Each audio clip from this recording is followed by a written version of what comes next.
Hi, everyone. My name's Tonya Porter, and I'm the program director for the Recreational Therapy Certificate here at FIU.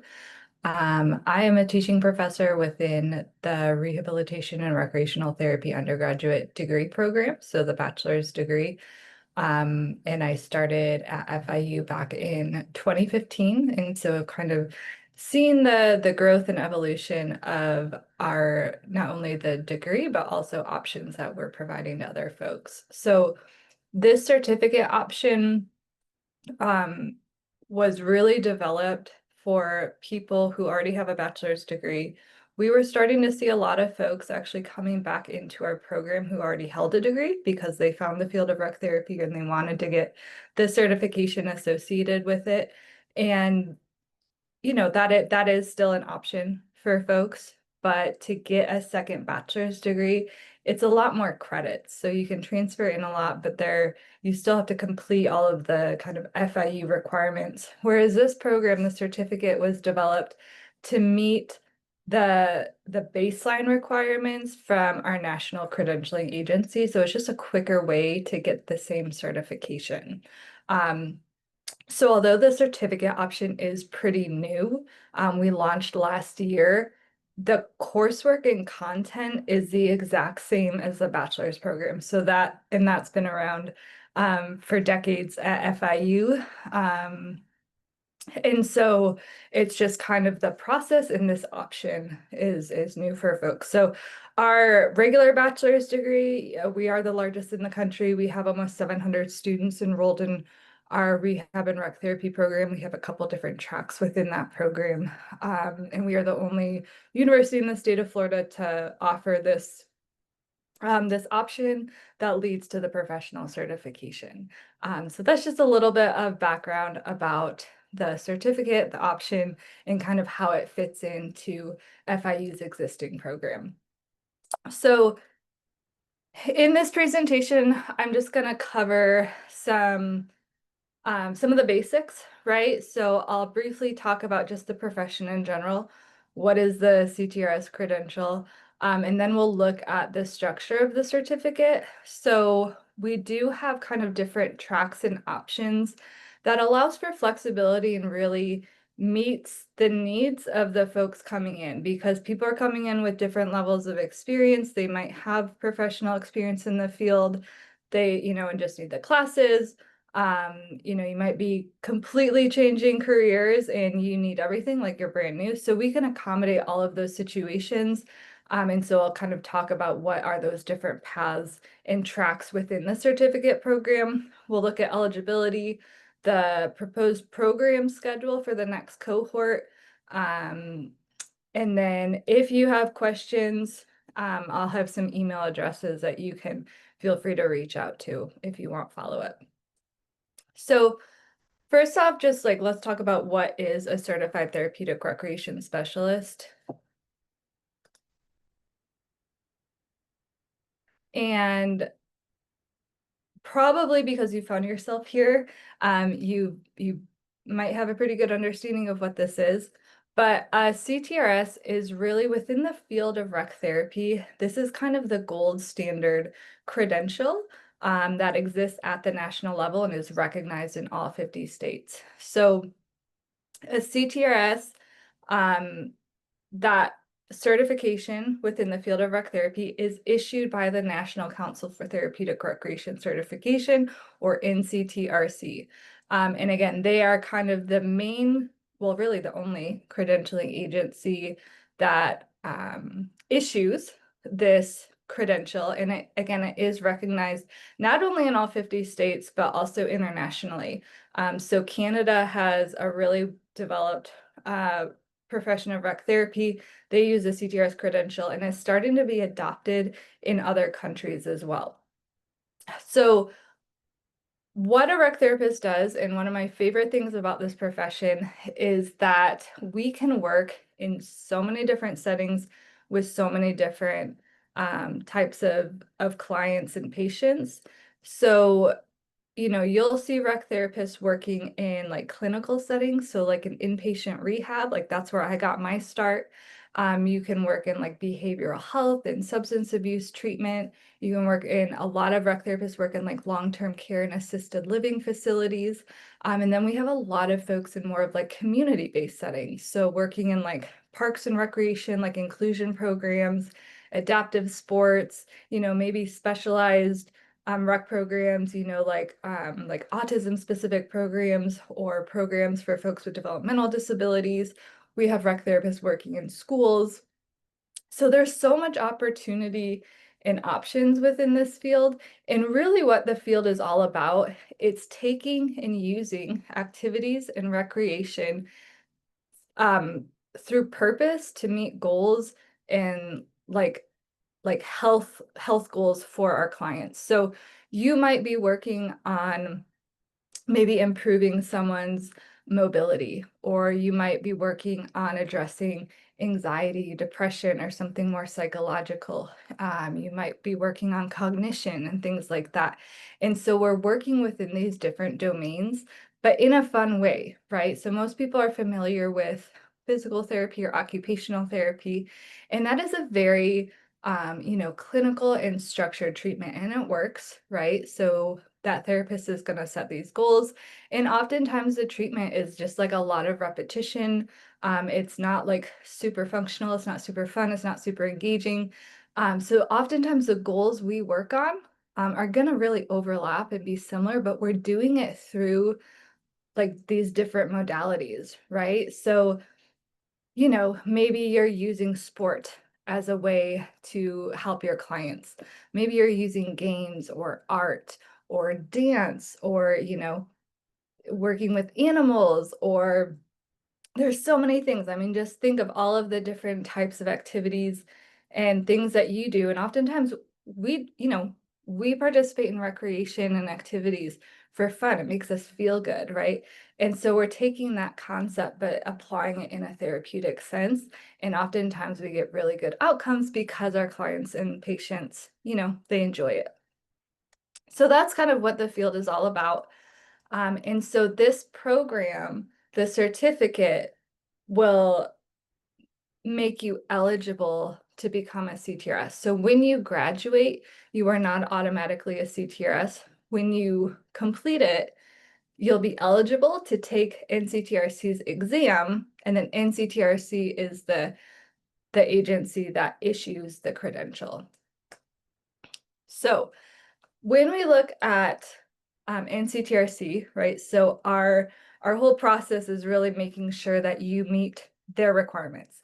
And there's a couple different pathways that people can become a CTRS, but no matter the path, no matter your background, there are kind of three categories that you have to meet in order to be eligible for the certification. I refer to them as like three different buckets that we have to make sure that you check, that you fill out. So the first main requirement through NCTRC is you have to hold a bachelor's degree. And so, whether that degree is like in recreational therapy or if it's a degree in something completely different, that much, either of those is options. It just has to come from an accredited institution, but you cannot become a CTRS if you don't have at minimum a bachelor's degree. The second thing that NCTRC requires is there is some specific coursework that you have to complete. Everyone has to complete, okay? So there's 6 recreational therapy courses. That's the minimum that they accept. So again, that's what our program, like the courses you take, that meets those 6 classes that you need.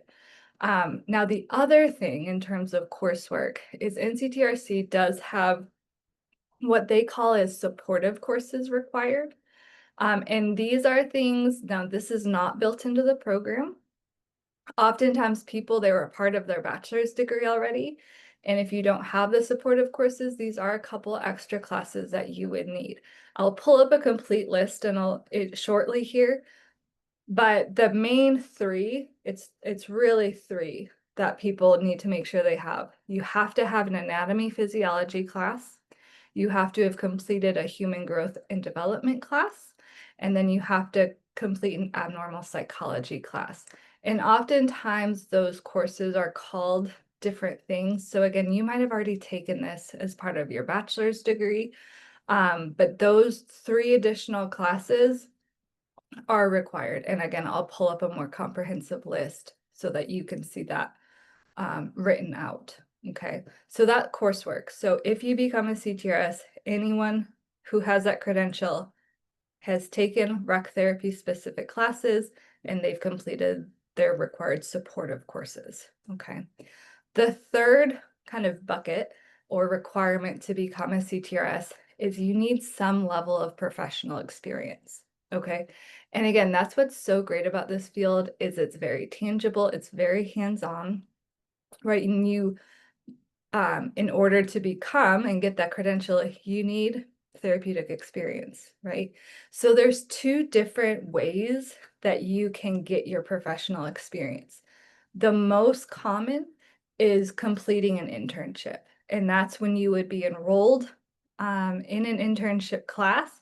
You would complete a 560-hour structured placement under the supervision of a CTRS at an agency.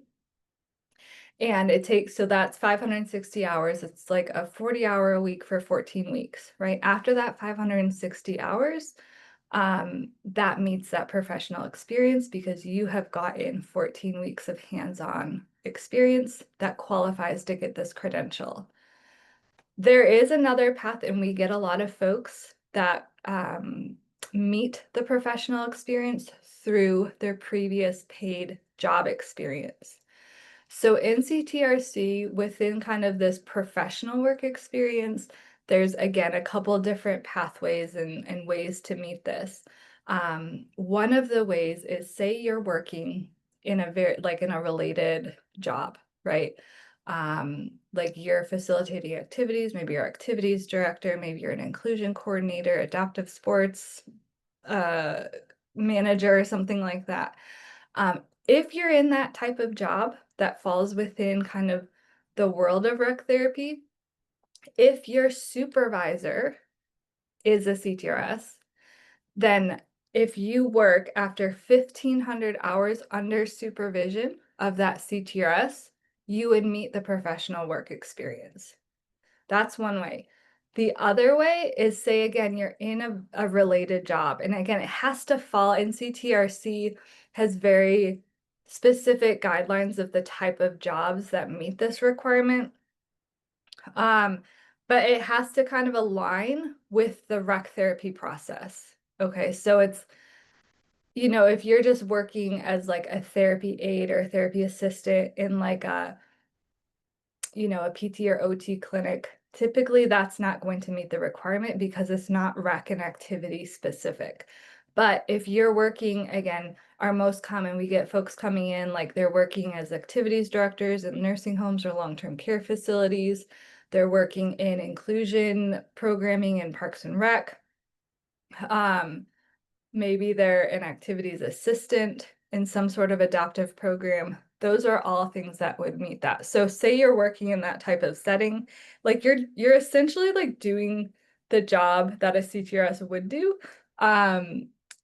How that works in CTRC, after you work 5,000 hours in kind of a related job and you're doing tasks that follow the RT process. So like there's like an assessment process that you're program planning, you're implementing adaptive programs, you're doing some sort of evaluation.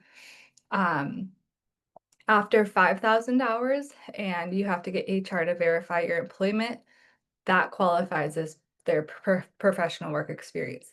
Now in that option, right, 5,000 hours, that takes 2.5 to 3 years if you're working full time. So it's a lot longer to get the professional experience, whereas like the quickest way is to do the academic internship. Now in terms of, you know, people often wonder of like, well, will my job meet the professional work experience? Again, it has to fall within the domains.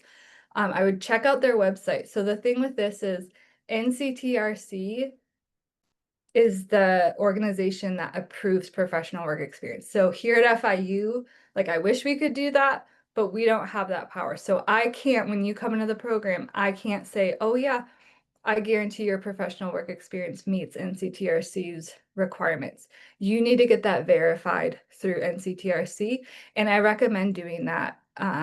Just reaching out to them. They're very responsive. If you just email nctrc@nctrc.org, they'll follow up with you. Okay. So again, that in order to get this credential, you need to meet these three requirements.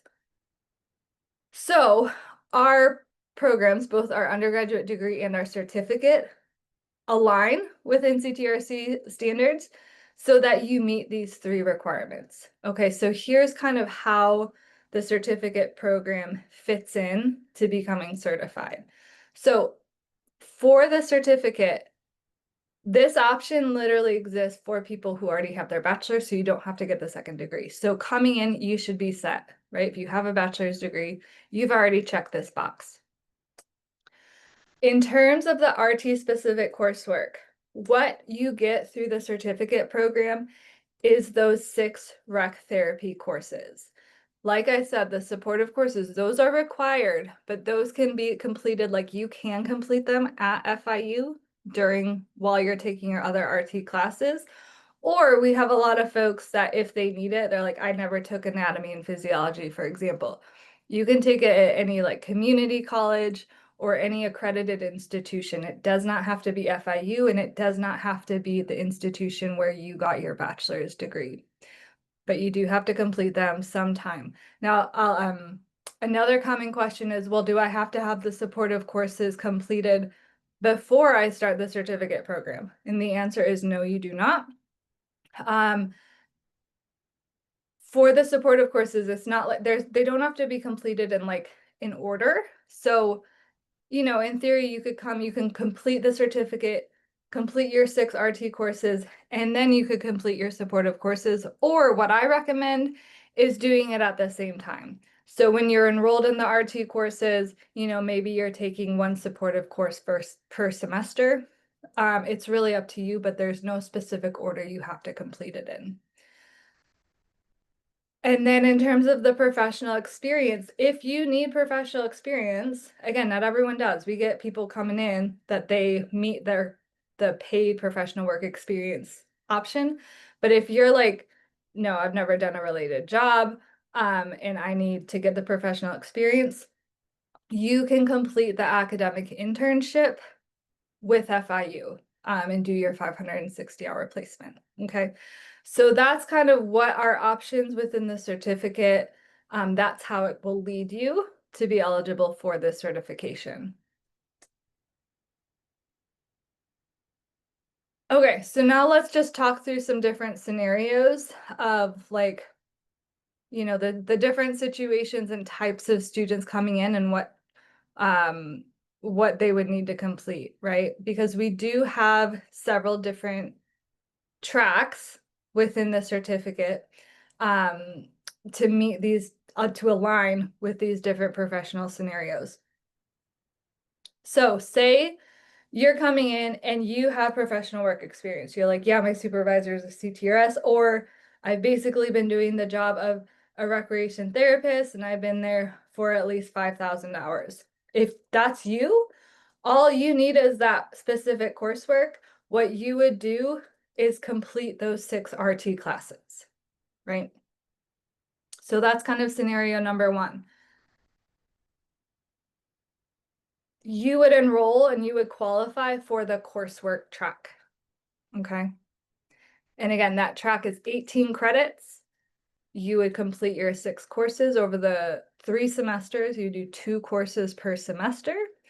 And then you would have to make sure you have your supportive courses completed as well, right?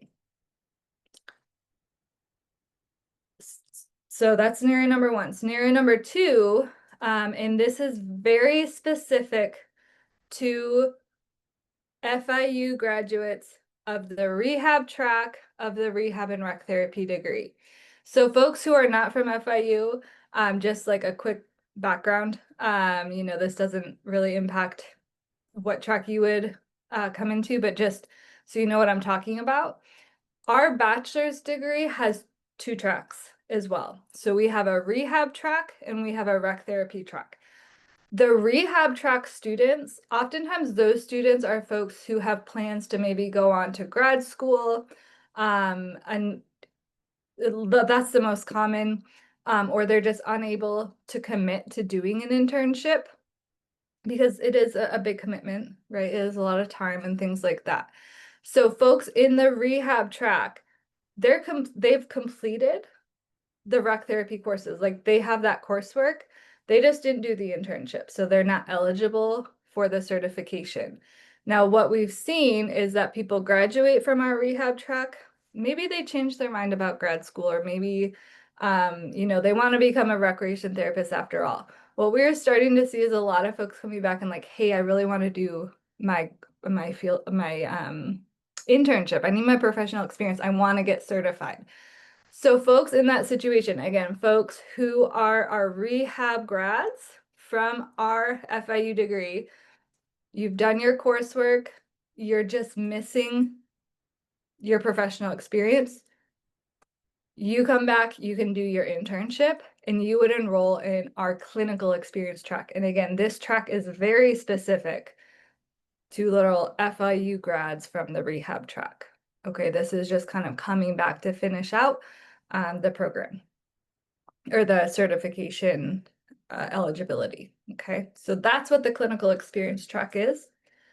That's scenario number 2. Now, if you're in the situation where you're like, I've never done anything related to RT, or my job is not RT related, and you need both the RT specific coursework and the professional experience, right? So you would do the classes and the academic internship. You would be eligible for what we refer to as the combo track. You would basically apply and start in the coursework track. You would first complete those 6 classes for 18 credits. And then you would be eligible to do your internship, which is another 12 credits. So altogether, you would complete 30 credits total in the program. And just to give some perspective, like if you were to come back and complete a second bachelor's in the rehab or the rec therapy track as our bachelor's degree, the absolute minimum number of credits that you would have to complete, even if everything transferred in, like FIU accepted all of your transfer credits, you met all of their global learning requirements and all of their gen ed requirements, the minimum number of credits you have to complete for a second bachelor's in RT is 57. So 30 credits versus 57 credits. So it's a lot, it's quicker, it's cheaper, and it leads to the same certification. So now let's kind of look at the specifics of each of the tracks within the certificate program. Okay, so again, the coursework track, you're going to be eligible for this if you have your bachelor's degree and you have professional experience in the field. Okay, so your supervisor is a CTRS, or you've done 5,000 hours in a related job. All you need is your RT specific coursework, right? Those 6 classes. That's your coursework track. The clinical experience track, again, this is very specific to rehab track grads from FIU's bachelor's degree in rehab and rec therapy. You change your mind, you graduated with the rehab degree, you just need your the clinical experience to get, the internship to meet NCTRC's professional experience. You're going to be eligible for the clinical experience track. Lastly, we have the combo situation where you need both the coursework and the clinical experience. You're new to the field, you need it all. That's great, right? We love these students who find the field of rec therapy. You would first essentially complete the coursework, and then you would complete the clinical experience. And again, much quicker than getting a second bachelor's, okay? So if we let's look at the specific classes that are offered in each track. So the coursework, the 6 recreation therapy specific classes are listed here. Each class is a 3 credit. They're all fully online. Okay, so it doesn't matter where you live, anywhere in the world. You can complete the classes here. You'll complete 2 classes per semester, so it takes 1 year to complete all 6 of these courses. So you start your first semester, you're in conditions and diagnoses, an intro to rec therapy course. Then you move into program planning, assessment and documentation, and then you end out with evaluation and evidence-based practice and a modalities and techniques class. Okay, that's what the coursework is. And these 6 classes, again, meet NCTRC's requirements. For our clinical students, who, again, FIU rehab grad, the certificate is 18 credits. So you would first start with a field work. It's more of like a practicum placement, a 320 hour. This is what our bachelor's rec therapy track students do as well. This will kind of get you started out, you know, introduce you. It's more an foundational observation-based experience. So you'll do that in the first semester, and then you do your 560-hour placement, which is 4941. Now, for rehab track students, we do have folks who are in the rehab track. You might have done a fieldwork placement as an elective, right? We have quite a few rehab students do that, like they want the additional experience. If you completed fieldwork as a bachelor's student, you do not need to do it again. We can transfer in those credits, those 6 credits.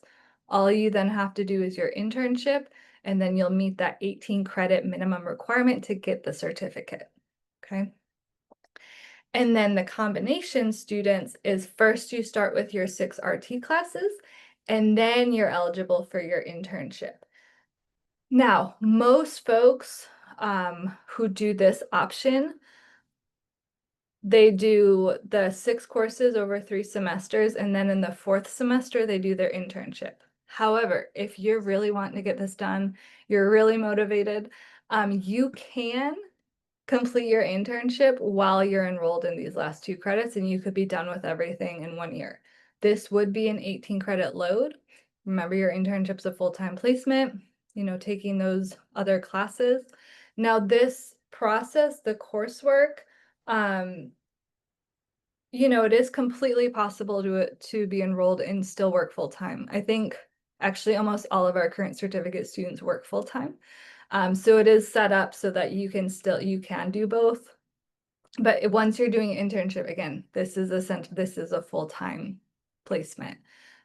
So it's up to you, and that's something we can work out once you get into that point in the program. Okay, so now I want to talk about what is not included in the certificate. And I already mentioned, I think most of these, I just want to list them out.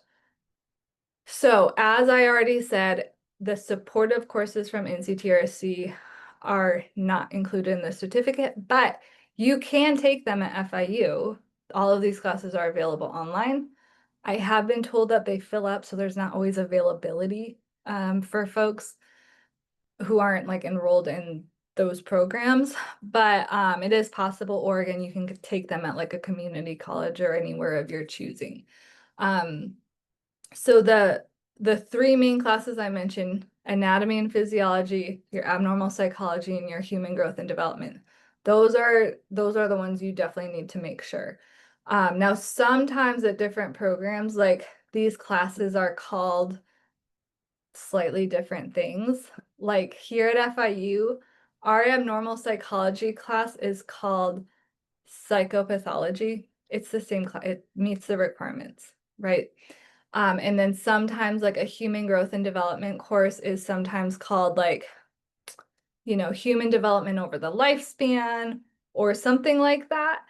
So check out your transcript. If you graduated with like a social services or kind of humanities-based degree, like if you're psychology or sociology, you might have taken this. Um, if not, or if you have questions, like feel free. I can check your transcript to kind of see if anything would meet. Um, and then feel free to reach out if you need these classes. I can let you know the course numbers here at FIU, or if you have like a community college and you're like, this is a class that I think meets it, I can check that too. A couple of things for anatomy physiology, you have to make sure anatomy and physiology are in the title. Some places split the concept or topics. So it's like they might have an anatomy class and then they might have a physiology class. Um, if that's the case, you would need both. You have to have something that has both anatomy and physiology in it. Abnormal psychology, again, is oftentimes called various things. And then the thing with human growth and development is you need to make sure it is the lifespan. So sometimes programs it might be adolescent growth and development or something like that. And CTRC won't accept that. It has to be the lifespan. Sometimes they refer to it as like womb to tomb, like you have to go through the entire um, trajectory of someone's life. So when you're looking at the classes, if you need them, keep those things in mind.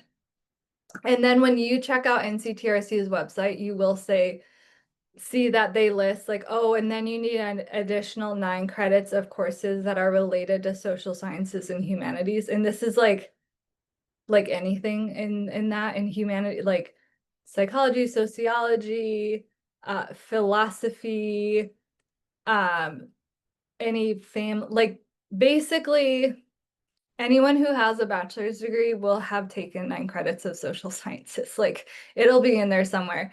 Because it's part of like gen ed and typical like university level requirements. So those aren't really credits that you're gonna have to worry about. It's just those 3 specific ones. Okay, so that's the main thing that's really important to know that is not included. The other thing, I already mentioned this, but when you complete this program, that doesn't make you a CTRS. It makes you eligible, right? So to become a CTRS, you go through NCTRC, and of course that there's going to be some fees associated with that. And so I just like to be upfront with students so they're not like blindsided with an additional cost. Altogether, like what you have to apply for eligibility, and then you sign up for the exam. And all of that, all told, all the fees are going to add up to $450. So that is something an expense and process that you need to anticipate that is not built into our certificate program. The other thing that I like to mention is for folks who need that, the professional experience and have to do an academic internship, there is a process in place. We work with you, right? On finding placements. Like we've had students completing internships all over the country, but we can't guarantee that you will find a placement in like your preferred location or setting or specific population. Now, there's tons of options, but the thing with the internship is you have to be supervised by someone who is a CTRS. Like there's no way around that. And again, we have, tons of options, and I can I'll pull up our list of places that we've had students intern at, but I'll give a couple examples. Like if you live in a super rural area where there's not a lot of services or facilities, there might not be a CTRS in your town that is available for an internship. In this situation, you would have to go somewhere where you can find a place that has a CTRS who's willing to take an intern. Again, lots of options, and we kind of help you with this process, but that's just something I have had in the past. Like recently, there was a student who lived in super rural Georgia, and we just could not find anything within like 2 hours of her home. So she had to end up doing a temporary relocate for a semester to get her hours. And that's just, again, something I like folks to be aware of. And then I mentioned this as well, but if you're coming in with your previous paid work experience, again, that has to be verified by NCTRC because we are unable to officially verify that as a university. Okay. All right, now let's look at eligibility and admission. So we have an eligibility survey. It is available on our website, and that kind of goes through and it asks you questions and kind of tells you like what track or path you would be appropriate for. So we recommend doing that if you have not done so already. And then if you're interested in applying, there's a couple of things that you have to submit in the application portal. So you'll have to complete the undergraduate certificate application. This is literally a very simple 2-page standard FIU document. And then there's a residency classification form. So this form is going to be important if it determines what your tuition is, basically, because there's different rates for in-state students and out-of-state students. So if you're an out-of-state student, you just submit the form itself. If you're an in-state student, in order to qualify for in-state tuition, you have to submit proof of residency. So in-state folks, you have to have been a full-time resident in the state of Florida for a minimum of 12 months prior to the start of the program. And to prove that, you have to submit 2 documents that prove your residency. So the most common is like a driver's license as one, and then you need a second. So the second's either going to be vehicle registration, so showing your vehicle is registered in the state of Florida, or like a voter registration as well that shows that you are registered to vote in the state. So to get in-state tuition, you have to upload those documents as well. If you don't, they'll charge you the out-of-state. And then you have to, we ask for your academic transcripts. The minimum GPA requirement from your previous bachelor's is a 2.5. And we do accept unofficial transcripts. So you can just have the unofficial document and upload that in your application packet. We ask for your resume and then a statement of purpose, just kind of sharing like, why do you want to become a CTRS? And we have, you'll see some different prompts if you're struggling with the statement of purpose. We kind of give you a series of questions that you can answer in that. Okay. So that's what you need to have to apply to the program. And then in terms of the schedule, here, so if you're looking at starting with our spring cohort, so spring semester really actually starts in the winter, but it starts January 5th and goes through April 17th. Again, this is just the standard academic FIU calendar that we follow. So in spring, folks in the coursework track would complete your first 2 classes, which is your conditions and diagnoses and your intro class. Your next semester, summer semester, is a little bit shorter, May 11th through July 31st, but you still complete your 6 credits. This semester is your program planning class and your assessment and documentation class. And then your last semester is the fall, which runs August 24th through December 11th. And your last 2 classes are an evaluation and evidence-based practice course and an RT modalities and techniques course. Okay. The clinical experience students, so if you're coming back, right, our previous FIU students, you would be eligible to complete your fieldwork rotation in the spring, again, provided that you find the placement. And then in the summer, you would be eligible for your internship. And because summer semester, the normal calendar, summer semester is only 12 weeks, but since NCTRC requires a 14-week internship placement, we have an extended summer semester for our students. So you would go May 11th through August 14th. Okay. And then for our combo students, you would follow the same coursework schedule. So spring, summer, fall are your classes. And again, this is where this last semester, your internship, you know, you can wait till next spring, which would be next January 11th. Or you could, again, if you want a full load, get it done, you could complete your final internship in the fall and be enrolled in 18 credits. Okay. So that's the schedule for the upcoming spring cohort. At this time, we have been starting cohorts in the spring and then in the fall semester. We have been looking to shift a little bit. We've talked about maybe shifting to a summer start over a fall start, but for now, spring is coming up and then it's likely going to be fall of this year. Okay, but just check our website for updates if you're not sure when you want to start. Okay, so now another common question is if you need an internship, so if you're a clinical experience student or if you're a combo student, I know it's like, well, how do I find like a placement? Like, where do I do an internship, right? So we help you throughout this process, right? There is, of course, a process in place. And what you will do to learn about it is every semester, at the start of every semester, I hold several internship specific orientation meetings, and that's all we talk about is the process. But some things that you need to be aware of, if, you know, it is like when you do an internship, we have to be, you know, we're affiliated with this at the agency. We have to find the appropriate supervisor. There are some steps in place. And we have a ton of locations that students have completed internships at in the past. And we keep this site, this is available to all of our students.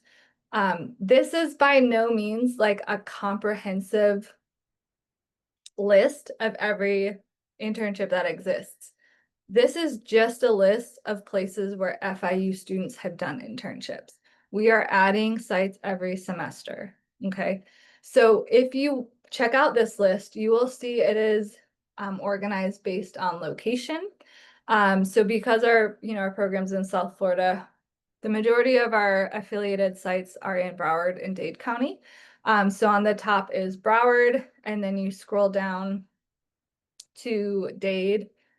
And this, again, I can't guarantee that every agency here, like there's currently internship opportunities. What I try and do is, if I know, if I get confirmation from sites are like, yeah, we're definitely accepting students, I'll like add that and put them on top. But then once you get past the Dade County sites, which I mean, look how many there are. Then we get into like other areas in Florida, right? So outside South Florida, tons of options. And then we've also had students, because we do have a fully online program, we've had students do internships all over the country. So again, these are just places that our students have done placements. So great opportunities out there. You know, and we go through and you'll learn about like how to go about finding a placement, but we are here to support you in that process. And when it comes time for your internship, you know, typically people will go through the process, get a placement this semester prior, sometimes 2 semesters prior. But I give you the option, like once you start the program, I'll just announce like when are the internship orientation meetings. So even if you're in your first semester and you're like, I'm just really curious, you can attend and learn more then. All right. And then again, it is up to the student, like you do have to get accepted. It's not like we place you, like we don't just say, okay, student X, you're going to be placed at Jackson Rehab or something. You go through and you reach out and coordinate and get accepted. So again, and there has to be, in order to be accepted, there has to be a CTRS on site. So there are some kind of pre-existing situations that have to be in place for the internship to occur. All right, so another thing that folks sometimes wonder is like, how do courses work, right? If they're fully online. All of our courses, the 6 rec therapy courses, again, the content and the courses that you are taking are the exact same as you would take if you are in our rec therapy degree. So they're fully online, and all of our online courses are asynchronous, which means that we do not meet live. So it's not like, say, every Thursday at 5 o'clock, you're going to have a 3-hour class. We don't do it that way. What we do is all of your content will be, we use a learning management platform called Canvas, and you will be assigned content each week that you have to complete at a specific deadline, but when you complete it is completely up to you. So for example, in my classes, like I always have something due, like you'll have something to do every single week, and you have to submit it or complete it by the end of the day, Sunday, just to give people so it's flexible so that, you can complete it whenever. Now, the type of content, like we do a lot of like recorded lectures and stuff, and we do kind of like, we use programs that, have kind of built-in questions and engagements that kind of, keep you engaged. But really the content you're getting, like if you were to come on campus into the classroom, the content's going to be the same. It's just in a different format. So again, a 3-credit class would meet on campus for at least around 2.5 hours a week. So you can expect to have that minimum amount of content that you have to review and do each week. So again, lectures, engagements, learning activities, quizzes, tests, papers, projects, and all of that instruction is given in very visual lecture videos online, and you will just access and complete it at your own pace, knowing that there's still a deadline. And then if you need to meet with the professor, we can set up like our own Zoom. We're happy to do that, but there's just no consistent live meeting time. And that's how all of FIU online works. Okay. And then in order to pass and get credit towards, so it meets NCTRC requirements, you have to get a C or better in the classes. And if you don't meet that, then you'd have to retake the course. Okay, so the application, so I already kind of talked about what you have to do to submit your application. But your completed application, right? So the FIU certificate application, your residency form, your resume, and your statement of purpose can be submitted at this portal here.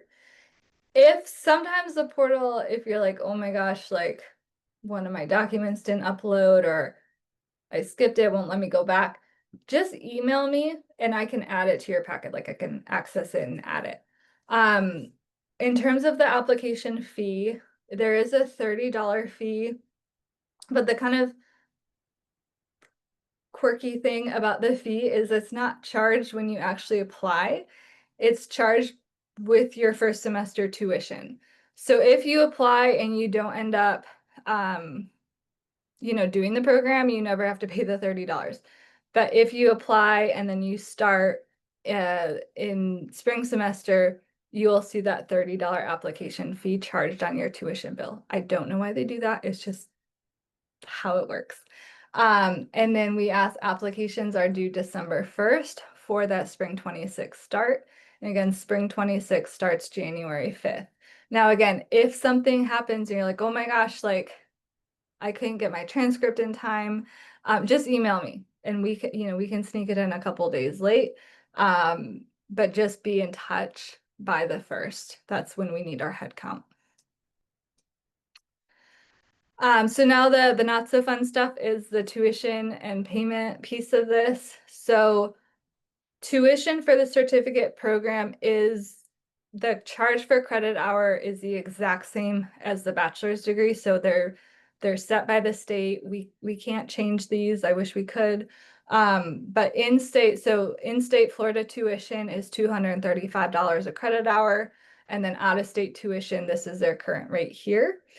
So all in, like if you're doing 18 credits, right? If you're in the coursework tracking, you're doing 18 credits, this is going to be your total program cost. The only extra fee that you'll see on tuition is an extra, anytime you enroll, there's an extra $103 fee per semester, not per credit, just per semester. But that's going to be your total cost. There's no other like hidden costs or taxes. Like this will be your final amount. So I kind of calculated it out because a lot of students are like, okay, but what does that mean per semester? So tuition is due for the classes you're taking at the start of each semester. So when you enroll in the program, you don't like pay a lump sum for the entire program. You're paying per semester. So we do cohort style. So again, if you're in the coursework track, you're enrolled in 6 credits per semester. This is going to be your cost per semester based on, the cost per credit hour plus this $103 fee. This is your total tuition bill.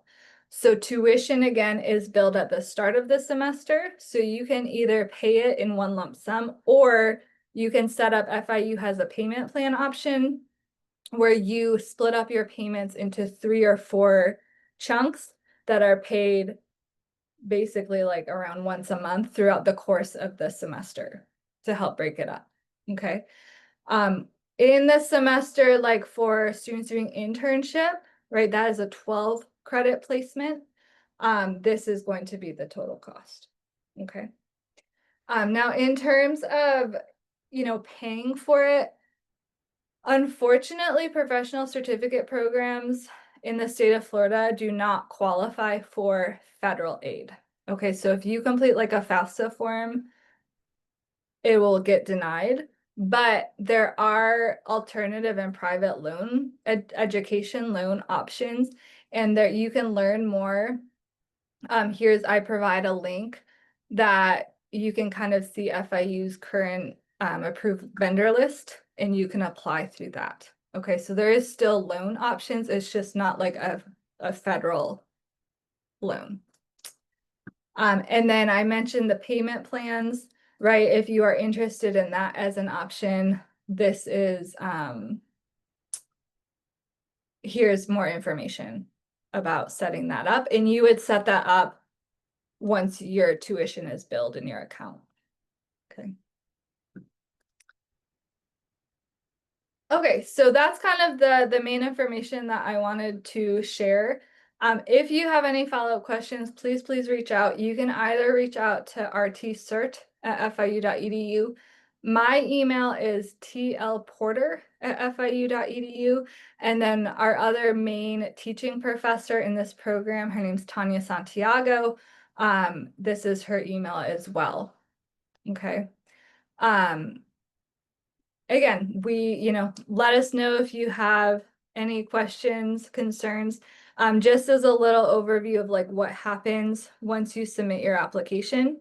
So once you submit it, if everything, you meet the requirements, what we would do is we send you what's called a letter of understanding, which indicates that you are eligible for the certificate, but we just want to make sure that you understand what you're signing up to, how eligibility, basically things that I covered in this presentation, that when you graduate, you're not a CTRC, you have to go through NCTRC for that.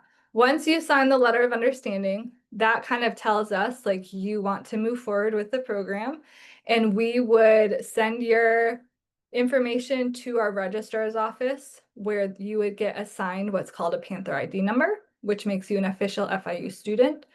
With that Panther ID number, you will then be able to log in. You'll be assigned an email address. You'll get all the FIU stuff, right? And then we'll be in contact. We enroll students in the correct courses. So you might see stuff of like registering for classes. We register that for you. And then we'll reach out and have you check, make sure it's showing up on your schedule. And then you will get access to the Canvas, the learning management platform. You won't get access to your courses until the semester starts, right? But if you've never done online learning, I know that sometimes people are a little freaked out. There might be a learning curve. Canvas is very intuitive. But I send out before the semester starts of kind of like, here's how to explore Canvas, here's some little tutorials, here's some information so that when the semester starts, maybe you don't feel as overwhelmed. Once the semester starts, your professors we'll, be in touch and you'll go through that course content. Okay. So I look forward to hearing from folks. And again, feel free to reach out with any questions.